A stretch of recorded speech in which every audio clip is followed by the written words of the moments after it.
vous allez comprendre nos points de questionnement. Question de l'engagement collectif, l'engagement individuel, les limites à l'engagement, la nécessité de l'engagement, et puis notre engagement à nous. C'est ça l'engagement, l'engagement associatif, c'est qu'on s'enrichit et que ces richesses-là servent dans notre job. La question, c'est qu'est-ce que l'on fait pour régénérer les ressources humaines de notre organisation? On est véritablement à un tournant de la philosophie de l'engagement de la fonction publique territoriale. Même dans une organisation qui se veut vertueuse, on peut perdre l'engagement des agents en oubliant le principe de base qui est que le sens politique, on l'a tous, et il faut accepter que ce soit les agents de terrain, parfois, qui nous rappellent en tout cas les vertus des mythes grecs.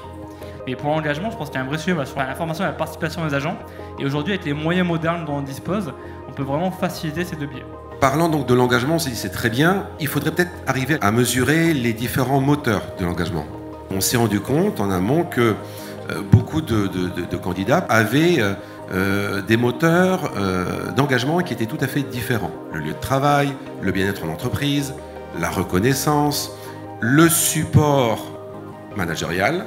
Cette notion de l'effort cognitif, elle est également fondamentale parce qu'elle va modifier la prédiction de la récompense que je vais obtenir. Mais on dispose d'un certain nombre d'outils, de baromètres, j'entendais parler d'enquêtes, qui vont permettre de descendre à un degré suffisamment fin pour voir derrière cette notion d'effort, est-ce que l'effort il est important parce que les gens ne sont pas assez formés, est-ce qu'il est trop important parce que les environnements créent de la surcharge, ou est-ce qu'il est trop important parce que les gens n'ont pas assez de soutien social? Parce que depuis 20 ans, on tient des discours en fait sur la jeunesse qui deviennent quasiment des discours performatifs mais qui ne sont absolument pas représentatifs de toutes les nuances et de toutes les aspirations qui traversent ces cohortes.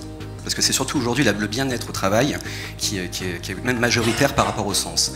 On a voulu calquer un modèle pour des personnes qui ont plus les codes et les valeurs qui représentent aussi les nôtres. Un public qu'on incite à rentrer dans la fonction publique, mais qui n'ont pas les mêmes codes que nous. Et ce que je me rends compte, c'est ce crash, ce choc de rencontre de ces deux publics.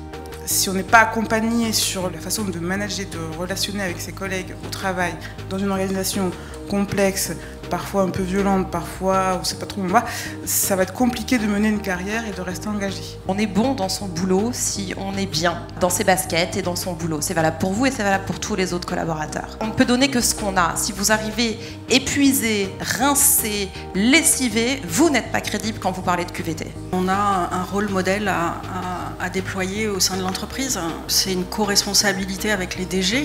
C'est en effet de prendre cette responsabilité, d'insuffler une autre dynamique et une autre énergie.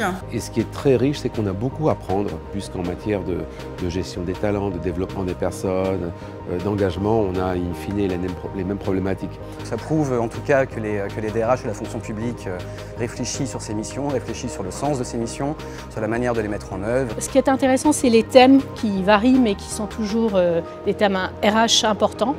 L'engagement au-delà du service public, c'est est-ce que je libère du temps autre que le travail pour l'engagement. On va lancer un prix autour de ces questions d'engagement et lors du colloque de l'année prochaine, en octobre 2023, nous aurons le plaisir d'avoir avec nous des étudiants qui auront été primés et qui auront planché sur cette question. Donc rendez-vous l'année prochaine, en octobre 2023.